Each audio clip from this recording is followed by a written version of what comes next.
Dear viewers, আসসালামু আলাইকুম। আজকের ভিডিওটা আমি শুরুই করতে যাচ্ছি একটা প্রশ্ন দিয়ে। মনে করো এখানে আমরা চোং বা কোনক আকৃতির একটা কাঠামো রাখছি এবং এই সমতলটাকে আমি জাস্ট উলম্ব যে তলটা আছে সেটার সাথে 60 ডিগ্রি কোণে পাস করাই দিচ্ছি। আর প্রথম প্রশ্ন, এখান থেকে আমরা কোন কণিকটা পাবো? মোটামুটি যারা টুকটাক বই টই পড়ছো তারা সবাই জানো এবং মোটামুটি চোখে দেখাও আন্দাজ করা যাচ্ছে আমরা কিন্তু একটা উপবৃত্তাকার একটা শেপ পাবো। মাই কোশ্চেন ইজ, উৎকেন্দ্রিকতাটা কত? এই প্রশ্নটা দেখে সবাই একটু অবাক হইতেই পারো যে ভাইয়া এখানে উৎকেন্দ্রিকতা কেন আসবে। মাই কোশ্চেন ইজ যে কেন আসবে না, বিকজ আমি যদি এখানে জিজ্ঞাসা করতাম যে আমি ভূমির সমতলে এই তলটাকে কাটছি, কি উৎপন্ন হইতো? ভাইয়া বৃত্ত উৎপন্ন হইতো। ভাইয়া বৃত্তটার উৎকেন্দ্রিকতা কত?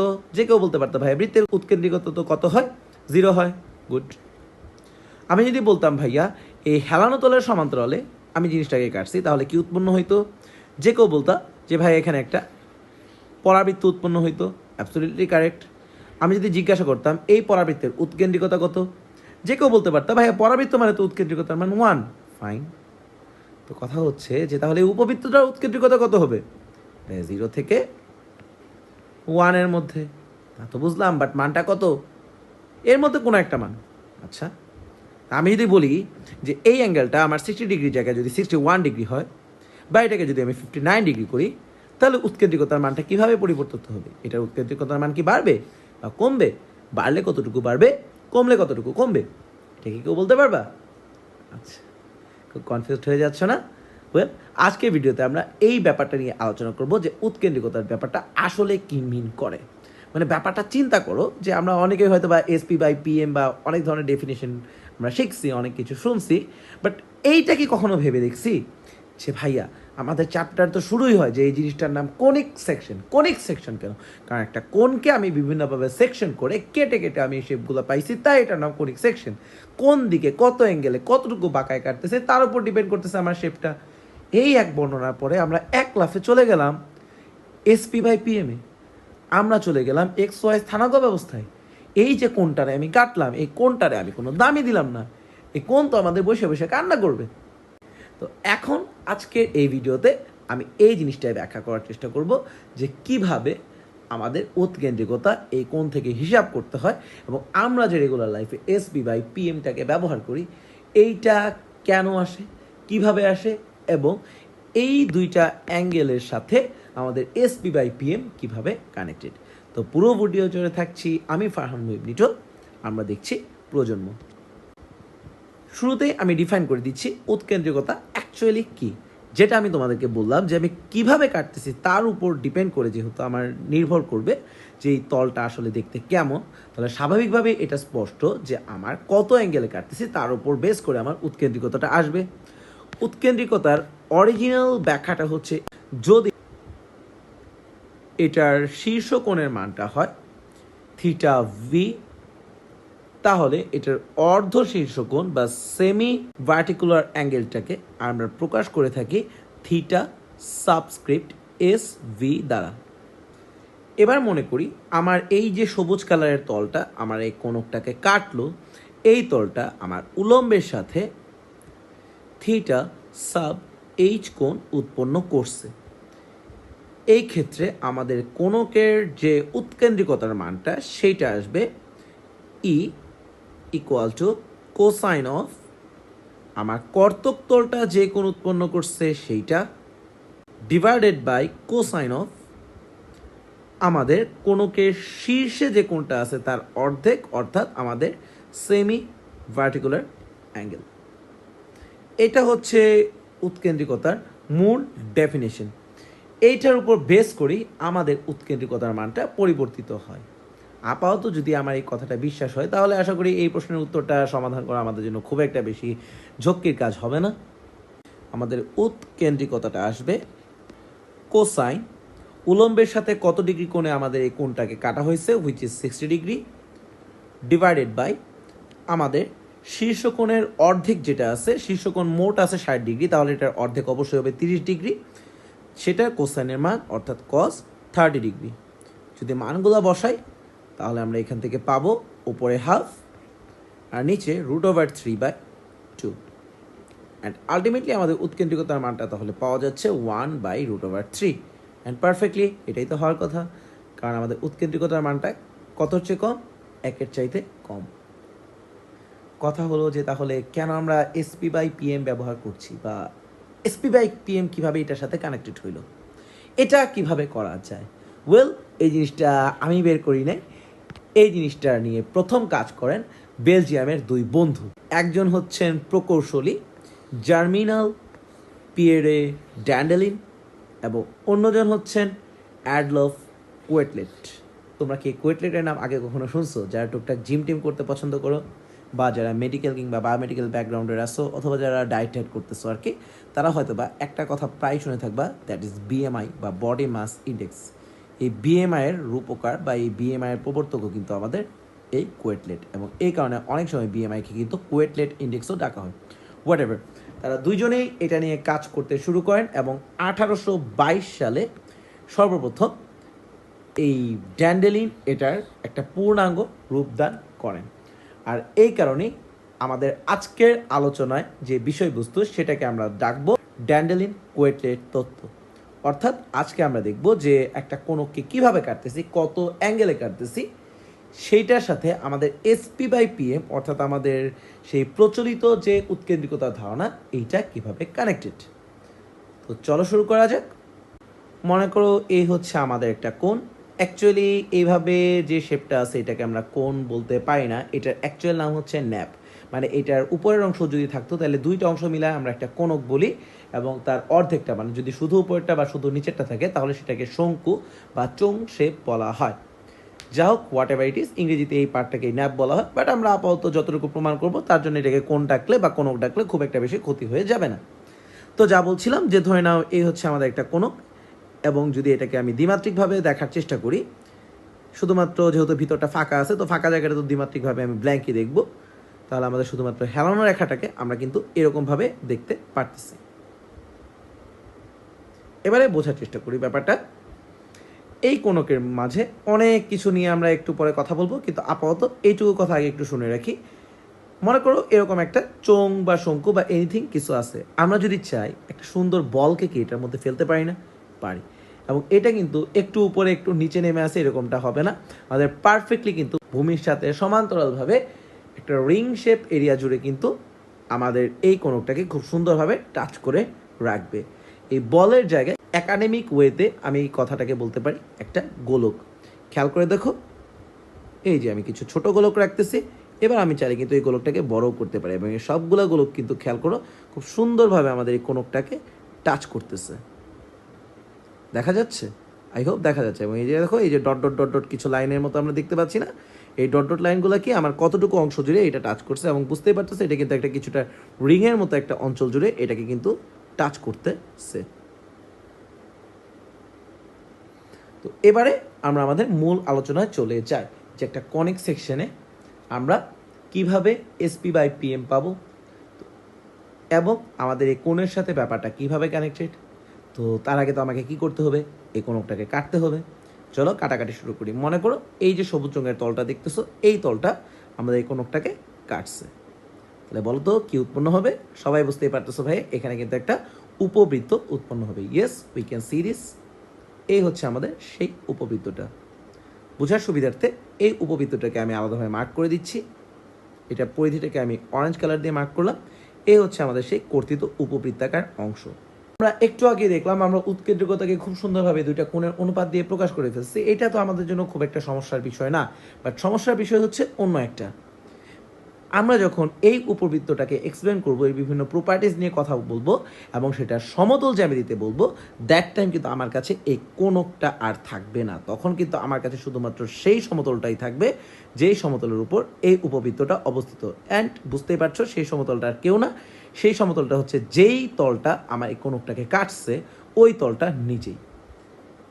তাহলে খুব স্বাভাবিকভাবেই আমাদের কিন্তু এই তলটার উপর কোনো শঙ্কুকোণ নাই, কোনো কর্তন কোণ নাই, কিচ্ছু নাই। তাহলে আমরা যে cos theta sub H divided by cos theta sub S V সূত্রটা ব্যবহার করছি, সেটা কিন্তু আমরা এই তলের উপর বসে থাকা অবস্থায় ব্যবহার করতে পারবো না। ঘটনা হচ্ছে তাহলে এই তলের উপর আমরা প্রপার্টিগুলোকে কিভাবে ব্যাখ্যা করব। তাহলে খুব স্বাভাবিকভাবে এই তলের উপর আমার অ্যাসোসিয়েটেড আরও কিছু ইনগ্রেডিয়েন্টস দরকার, যারা আমার এই কোণকটাকে বুঝতে, ব্যাখ্যা করতে সহায়তা করবে। এবারে আসি সেই জায়গাগুলোতে। এখানে আমাদের মূল ভূমিকাটা রাখে ফোকাস পয়েন্ট বা উপকেন্দ্র এবং ডাইরেক্ট্রিক্স বা দিকাক্ষরেখা।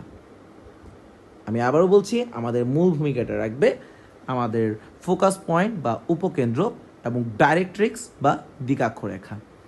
এই দুইটা জিনিস থেকে আমাদের এই কনিক সেকশনের যে কোনো বিন্দুর দূরত্বের অনুপাতটা সবসময় সমান থাকবে, এবং এটাকে আমরা ইন্টারমিডিয়েট লাইফে উৎকেন্দ্রিকতা বলে জেনে আসছি।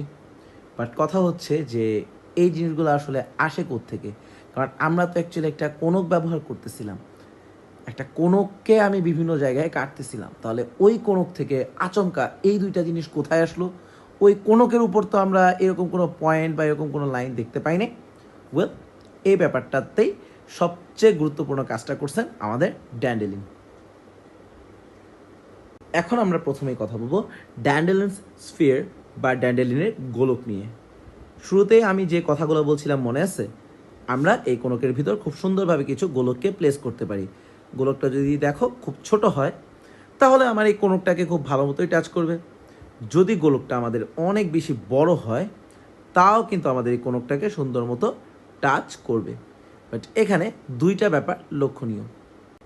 আমাদের গোলকটা যদি খুব বেশি ছোট হয়, তাহলে আমাদের এই কোণকটাকে তো টাচ করতেছে, কিন্তু আমাদের তলের সাথে কিন্তু এর দূর দূরান্ত পর্যন্ত খুব একটা বেশি লেনাদেনা নাই। আবার যদি খুব একটা বেশি বড় করে ফেলি, তাহলেও ভেজাল। আমাদের তখন এই গোলকটা কি করবে? আমাদের তলকে এফোর ওফোর করে বের হয়ে যাবে। ড্যান্ডেলিনের গোলক জিনিসটা কি? ড্যান্ডেলিন এমন একটা গোলক এই ক্ষেত্রে কল্পনা করলেন, যেটা না এই তল থেকে খুব একটা দূরে থাকবে, না এই তলটাকে ছেদ করবে। সেই গোলকটা কি করবে? সেই গোলকটা হবে এমন একটা সাইজে, যেটা অলরেডি তো আমার এই কোণকটাকে টাচ করেই আছে একটা রিং শেপ অঞ্চল জুড়ে। এই জিনিসটা আমাদের এই তলটাকেও খুব সুন্দরভাবে এরকম টাচ করে থাকবে। এই জিনিসটাকে আমি রেড কালার দিয়ে দেখাই দিচ্ছি।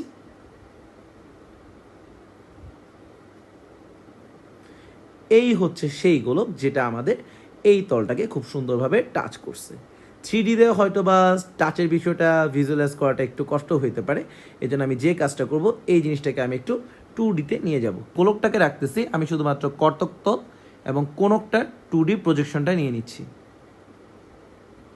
এবার খেয়াল করো, এবার কিন্তু তোমরা খুব সুন্দরভাবেই দেখতে পাচ্ছ আমাদের গোলকটা কিন্তু আমাদের কোণক এবং এই ছেদক তল একে খুব সুন্দরভাবে স্পর্শ করছে। ড্যান্ডেলিন ক্লেমস এই যে স্পর্শবিন্দুটা আছে, এইটা আমাদের এই কণিকের বৈশিষ্ট্যটা বুঝতে হেল্প করবে, কারণ এই স্পর্শবিন্দুটা কিন্তু লক্ষ্য করে দেখো আমাদের এই কর্তক তলের উপরই অবস্থিত। এই স্পর্শবিন্দুটা কে? অনেকে হয়তো বা আন্দাজ করে ফেলছো। ইয়েস, এই স্পর্শবিন্দুটাই হচ্ছে আমাদের ফোকাস পয়েন্ট বা উপকেন্দ্র। আবারও 3D গ্রাফে ব্যাক যায়। তাহলে ফোকাস পয়েন্ট তো পাওয়া গেল, এবারে আমাদের আরও একটা জিনিস বাকি আছে। সেটা কি ভাইয়া? সেটা হচ্ছে আমাদের দিকাক্ষরেখা বা নিয়ামক রেখা। এইটা কিভাবে পাওয়া যায়? এইটার ক্ষেত্রে ড্যান্ডেলিন কি কাজ করলেন? ওয়েল, ভালো মতো মনে আছে কিনা একটা কথা বারবার বলতেছিলাম, যে আমাদের এই গোলকটা কিন্তু আমাদের এই কোণকটাকে একটা রিং শেপ এরিয়া বরাবর, একটা রিং শেপ পরিধি বরাবর ছেদ করতেছে।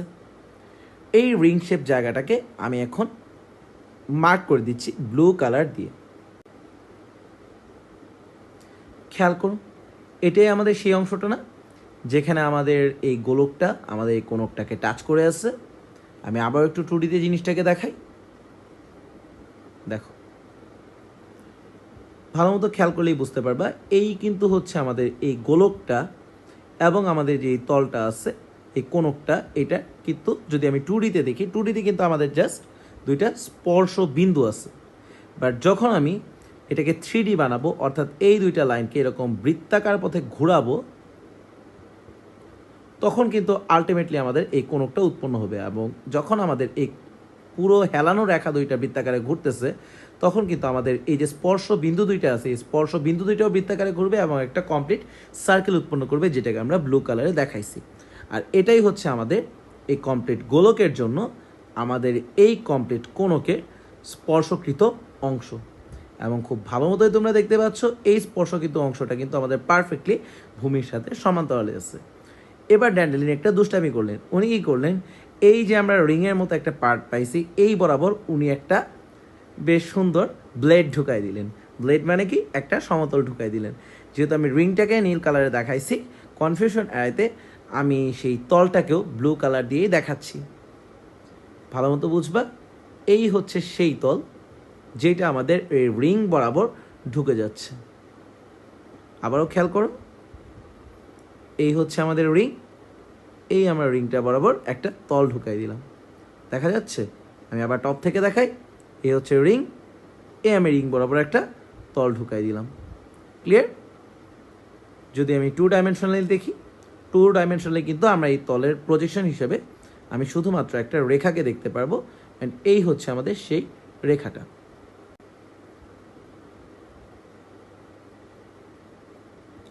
Let's come back to the point.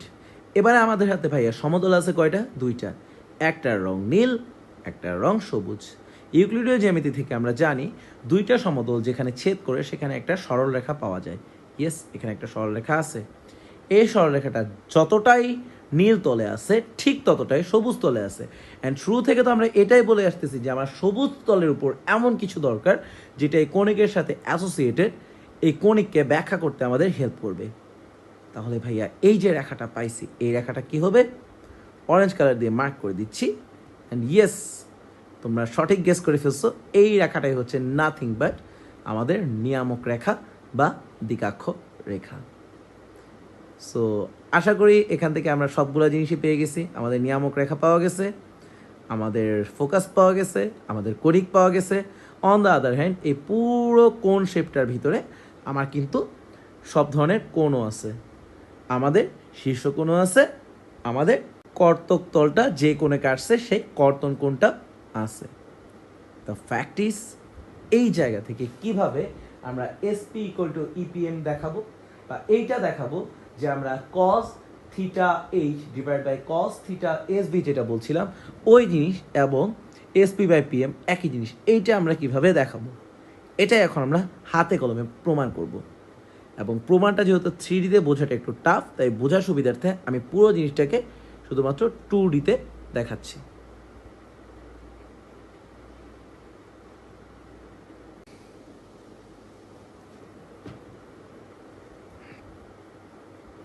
কিন্তু এই পুরো ব্যাপারটা দেখার জন্য তো আমাদের সেই উলম্ব রেখাটা দরকার, যার সাথে আমাদের অ্যাকচুয়ালি কোণগুলো উৎপন্ন হচ্ছে, তাই না?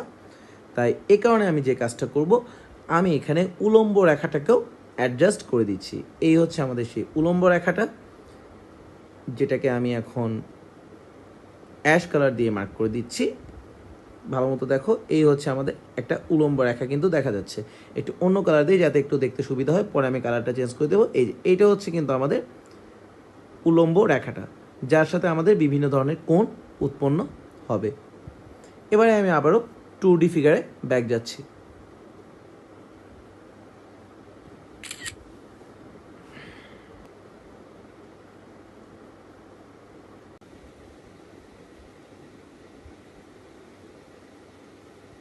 আমি প্রথমেই যে কাজটা করব সেটা হচ্ছে এখানে বিভিন্ন অংশে বিভিন্ন নাম দিয়ে দিব। অলরেডি আমি বলেই দিয়েছি, এই যে বিন্দুটা ছিল এটা হচ্ছে আমাদের ফোকাস পয়েন্ট বা এস। এটা ছিল হচ্ছে আমাদের দিকাক্ষ রেখাটা, তাই এটাকে আমি নামকরণ করে দিচ্ছি এম। ভাইয়া রেখা কোথায় গেল? ভালো মতো লক্ষ্য করে দেখো, এটা কিন্তু অ্যাকচুয়ালি আমাদের একটা রেখা। 2Dতে আমরা একটা বিন্দুর মতো যদিও বা দেখছি, 3 ডাইমেনশনালি এটা কিন্তু আমাদের একটা রেখা অ্যাকচুয়ালি। এই পুরো রেখাটা হচ্ছে আমাদের জন্য এম। অন্যদিকে আমাদের এই পুরো কোনিক সেকশন জুড়ে যতগুলো পয়েন্ট আছে, এই সব কয়টা পয়েন্টকেই তো আমি চাইলে পি বা চলমান পি এক্স ওয়াই বিন্দু হিসেবে কল্পনা করতে পারি। তাহলে আমি যদি চাই একদম প্রান্ত বিন্দুটাকেই আমি পি হিসাবে গণ্য করব, তাহলে তো নিশ্চয়ই কোনো কারো আপত্তি থাকার কথা না, নিশ্চয়ই কোনো সমস্যা হওয়ার কথা না। তাই আমি আমার হিসাবে সুবিধার্থে এই বিন্দুটাকে পি বিন্দু বলে অভিহিত করলাম। একই সাথে আমাদের এই যে দুইটা অংশ আছে, এই দুইটা বিন্দু অর্থাৎ এই স্পর্শ বিন্দু দুইটাকে আমি নাম দিয়ে দিচ্ছি। একটার নাম দিলাম আমি T1, আরেকটার নাম দিলাম আমি T2। আমরা আরও একটা কাজ করে ফেলি। এই যে ত্রিভুজাকার যে পার্টটা আছে, এই ত্রিভুজাকার পার্টটাতে আমি একটা উচ্চতা বা লম্ব নির্দেশী রেখা আঁকাই দিচ্ছি। এই লম্ব নির্দেশী যে রেখাটা আছে, এই রেখার পাদবিন্দুটাকে আমি পি প্রাইম হিসেবে নামকরণ করলাম। এবারে চলো আমাদের প্রমাণের অংশটা শুরু করা যাক। আমরা জানি যে এই যে অ্যাঙ্গেলটা আছে, এটাকে যদি আমি থিটা সেমি ভার্টিক্যাল বা থিটা এসবি নামে ডাকি, এবং এখানে যে অ্যাঙ্গেলটা আছে, এই অ্যাঙ্গেলটাকে যদি আমি থিটা উইথ হাইট বা থিটা এইচ হিসেবে ডাকি, তাহলে আমাদের যে উৎকেন্দ্রিকতাটা পাওয়া যাবে, সেই উৎকেন্দ্রিকতার মানটা আসবে ই equal to cos theta H divided by cos theta S V. আমরা যে কথাটা বারবার বলছি যে আমাদের কাছে তো এই পার্টটা থাকবে না, আমাদের কাছে থাকবে শুধুমাত্র এই সবুজ রঙের তলটা, যেটাকে 2 ডাইমেনশনালি আমি একটা রেখার মতো দেখতে পাচ্ছি। তাই আমরা একটা কাজ করি, আমরা এই সবুজ লাইনটা বরাবর এই মানগুলোকে নিয়ে যাওয়ার চেষ্টা করি। এই সবুজ লাইন বরাবর এই মানগুলোকে নিয়ে যাওয়ার জন্য আমাদের সাহায্য করবে এই ত্রিভুজাকৃতির অংশটা। এই ত্রিভুজাকৃতির অংশটাতে তাহলে আমি এখন এই কোণগুলোকে পুনরায় প্লেস করে দিচ্ছি, নামকরণ করে দিচ্ছি, যাতে আমাদের দেখতে সুবিধা হয়। সবাই ভালো মতো বোঝার চেষ্টা করবা। লক্ষ্য করো, এইটা যদি থিটা উইথ এইচ হয়, তাহলে এইটা আমাদের বিপ্রতীপ কোণ, তাহলে এটাও হবে থিটা উইথ এইচ। আবার দেখো, এটাও লম্ব, এটাও লম্ব, একই লাইনের সাথে দুইটা লম্ব আছে।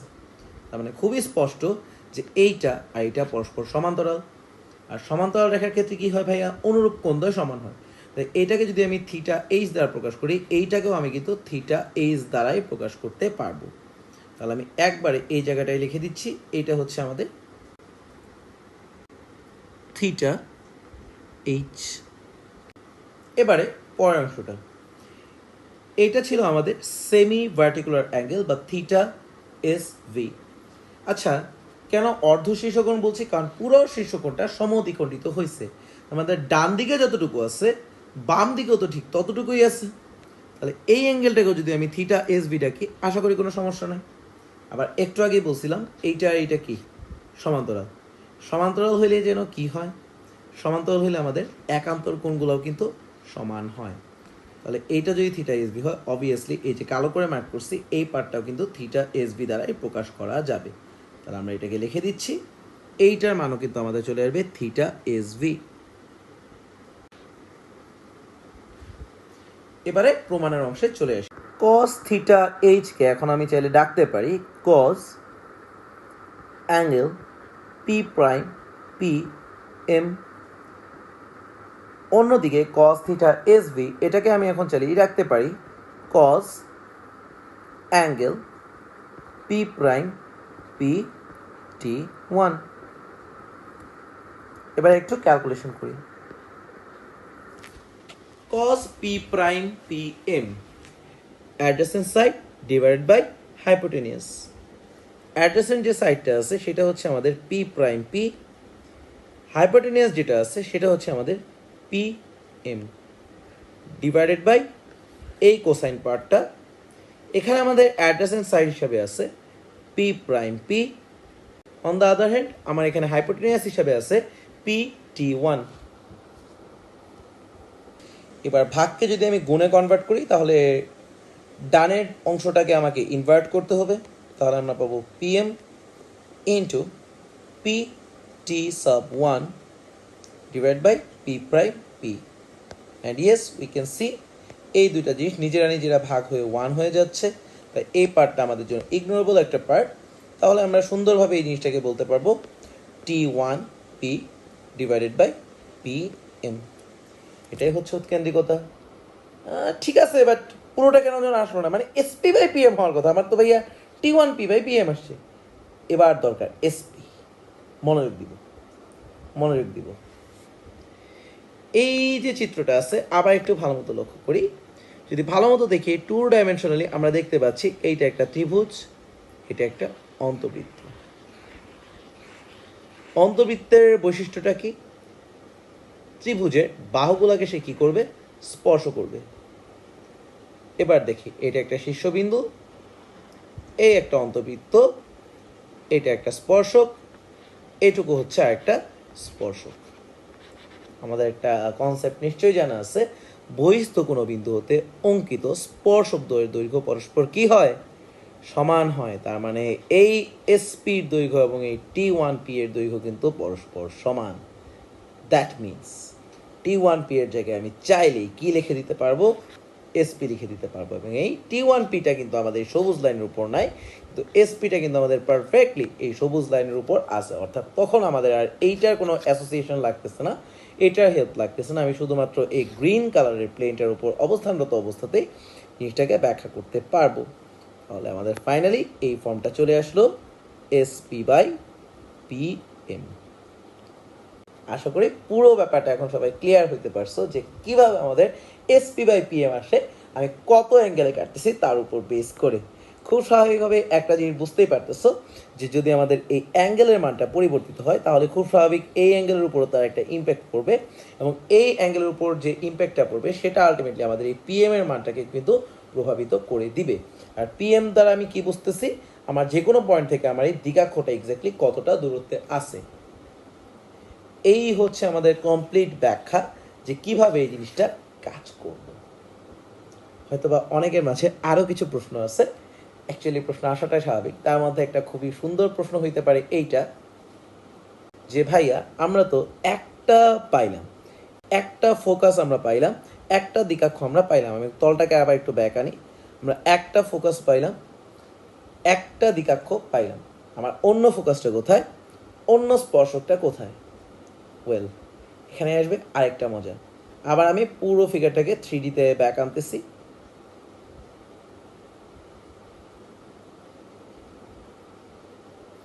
স্টিল নাও আমাদের হাতে এইটুকু ইনগ্রেডিয়েন্টস আছে। এবারে আবার একটু মনে করার চেষ্টা করুন, আমাদের এই কোণকের ভিতরে আমরা ছোট বড় অনেক ধরনের গোলক রাখতে পারি।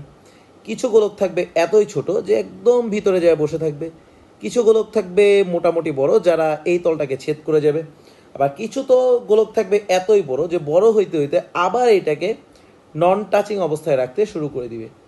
আচ্ছা ওয়েট, আমরা কি আরও একটা গোলক দেখাইতে পারি যেটা আমাদের এই সবুজ কালারের তলটাকে টাচ করবে? ইয়েস, আমরা কিন্তু সেটা দেখাইতে পারি। এই গোলকটাকে আমি রেড কালার দিয়ে দেখাচ্ছি, and yes we have got another Dandelin sphere. আমরা ড্যান্ডেলিনের আরও একটা গোলককে শনাক্ত করতে সক্ষম হয়েছি। As before you can say এই গোলকটাও আমাদের এই যে সবুজ কালারের রেখাটা আছে এটাকে টাচ করতেছে, দেখতেই পাচ্ছি, এবং একই সাথে খুব সুন্দরভাবে কিন্তু আমাদের অ্যাশ কালারের দুইটা সাইড, যেটা আসলে আমাদের কোনোকে অংশ ছিল সেটাকেও টাচ করছে। এই সবুজ কালারের তলের উপর আমাদের যে স্পর্শ বিন্দুটা আছে এইটাই হবে আমাদের আর একটা ফোকাস বিন্দু।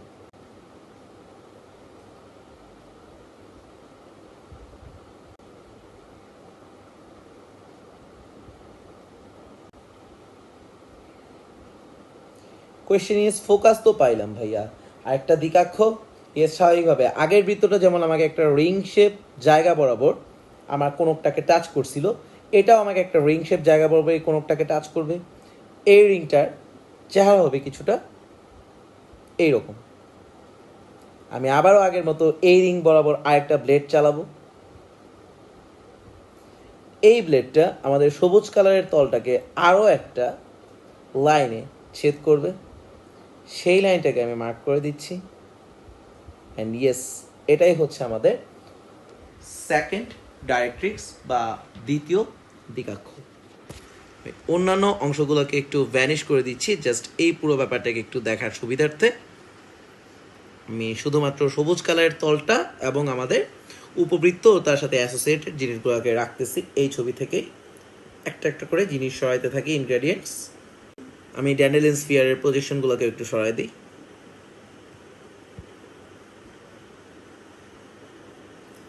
এবার কিন্তু আমার হাতে পারফেক্টলি এই উপবৃত্ত তার দুইটা ফোকাস এবং আমাদের দিগাক্ষ রেখা দুইটা আছে, এবং আমরা দেখেই বুঝতে পারতেছি যেমনটা হওয়ার কথা যে আমাদের দুই সাইড থেকে দূরত্বের যত রকমের অনুপাত থাকবে এই অনুপাতগুলো সমান হওয়া উচিত ছিল, এবং আমাদের এই ছবিটা দেখে বোঝাই যাচ্ছে যে আমাদের কিন্তু এই এভরিথিং সমান আছে। এখন মানে চিন্তা করা যায় যে কত জিনিয়াস একটা মানুষ। ব্যাপারটা কিন্তু মোটেই এমন না যে এর আগে SP/PM করে জিনিসগুলো আসতো না। ইয়েস, মানুষ আগেও জানতো যে একটা উপবৃত্তের অঙ্কনের একটা সহজ বুদ্ধি হচ্ছে আমি দুইটা পিন সেট করব, তারপর সুতা বাঁধবো, তারপর সেখান থেকে একটা কলমকে ঘোরাবো। এটা মানুষ আগেই জানতো। মানুষ ইভেন এটাও জানতো যে একটা বিন্দু এবং একটা রেখার মধ্যে দূরত্বের অনুপাতটা সবসময় কনস্ট্যান্ট রেখে যদি আমি কোনো একটা সঞ্চয়পথ অঙ্কন করি তাহলে সেই অনুপাতের মানের উপর ভিত্তি করে বিভিন্ন ধরনের কনিক সেকশন পাওয়া যায়। কিন্তু মানুষ কখনো এটা ভাবতেই পারে নাই যে কিভাবে আমাদের যে কোনক থেকে আমি জিনিসগুলো কাটতেছি সেইটা, আর এই যে আমি রেখা থেকে দূরত্ব বা ফোকাস থেকে সুতা টানার কথা বলতেছি, এই জিনিসগুলা কানেক্টেড হইতে পারে। ইভেন পার্গার বিখ্যাত গণিতবিদ অ্যাপোলোনিয়াস, ইয়েস তোমরা 9-10 যে অ্যাপোলোনিয়াসের উপপাদ্য পড়ছো সেই অ্যাপোলোনিয়াসের কথাই বলতেছি, তার কণিকের উপর একটা বিখ্যাত বই আছে যেটা খ্রিস্টপূর্ব 200 শতাব্দীতে লেখা। ওইখানেও এই সবগুলো আইডিয়া আলাদাভাবে দেওয়া ছিল, কিন্তু এই যে গোলক স্থাপন করে যে তাদের মধ্যে সম্পর্ক দেওয়া যায় সেইটুকু ছিল না। অর্থাৎ সেই বইয়ে ঠিক ততটুকুই ছিল যতটুকু আমরা ইন্টারমিডিয়েট লাইফে পড়ি, যে কতটুকু বাঁকায় কাটলে কি পাওয়া যাবে, তারপর হুট করে আমরা চলে যেতেছি SP/PM ইকুয়াল টু E এবং SP+S'(P=2A। ওই বইয়ের মধ্যে জিনিসগুলো এভাবেই ছিল। চিন্তা করা যায় কতটা জিনিয়াস ছিল এই দুইজন। অ্যান্ড বাই দ্য ওয়ে, বলছে কিনা সঠিক মনে নেই, এই ড্যান্ডেলিন কিন্তু একজন ইঞ্জিনিয়ার ছিলেন। ঘটনা হচ্ছে ড্যান্ডেলিনের মাথায় এটা আসলো কিভাবে, ড্যান্ডেলিনের মাথায় এটা আসলো কিভাবে। এবার দেখায় আরো মজার একটা জিনিস। এবার আমি তোমাদের সামনে এমন একটা কিছু দেখাবো যে ছবিটা তোমরা হয়তো বা আগেও দেখছো। ভালো মতো 2D প্রজেকশনটাকে লক্ষ্য করবা, খেয়াল করো। আমি এখন এই যে জিনিসগুলোকে মার্ক করার সুবিধার্থে দিচ্ছি, এগুলোকে আমি আবার একটু ভ্যানিশ করে দিচ্ছি। ড্যানিয়েলের গোলকের প্রজেকশনগুলো আমি একটু নিয়ে আসি। এই হচ্ছে আমাদের একটা প্রজেকশন, যেটা উপরের গোলকটা ছিল। এ হচ্ছে আমাদের আরেকটা প্রজেকশন, যেটা আমাদের নিচের গোলকটা ছিল। আচ্ছা, সবাই একটু ছবিটাকে দেখো এবং দেখো তো কিছু কি মাথায় আসতেছে। ছবিটাকে ভালো মতো দেখো এবং চিন্তা করো তো কিছু কি মাথায় আসে। এই মাঝে অংশটাকে একটু মুছে দিই। এবার দেখো তো কিছু মনে হচ্ছে। চলো তোমাদের একটু ব্রেন বুস্টিং করার জন্য আমি আরো একটা লাইন অ্যাড করি, দেখো তারপরও কিছু মাথায় আসে কিনা।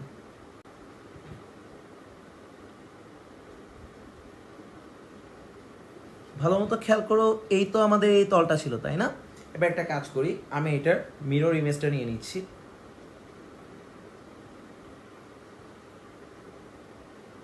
এবার এই ছবিটার দিকে একটু তাকাও আর বলো চেনা চেনা লাগে ছবিটা কি? এখনো চিনতে পারো নাই? তোমাদের আসলে খুব একটা পড়াশোনা করা হয় না, যা বুঝলাম। আচ্ছা ঠিক আছে, চলো একটু হেল্প করি বইয়ের কয়েকটা ছবি দিয়ে।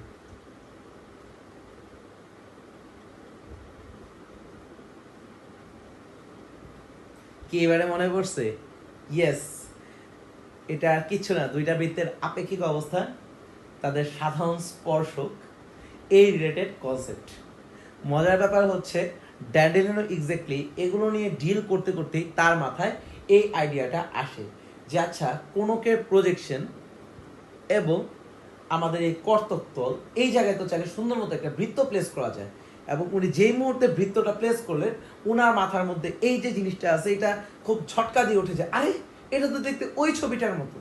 তখন তিনি যে কাজটা করেন সেটা হচ্ছে বৃত্তের স্পর্শক আকার এবং একই সাথে কোনো গোলকের স্পর্শকের একটা খুবই যুগান্তকারী কনসেপ্ট তিনি মাথায় আনেন, সেটা হচ্ছে বহিস্থ বিন্দু হতে একটা বৃত্তের উপর অঙ্কিত সকল স্পর্শকের দৈর্ঘ্য সমান, স্পর্শ বিন্দুগুলো সবসময় সমদূরবর্তী হয়।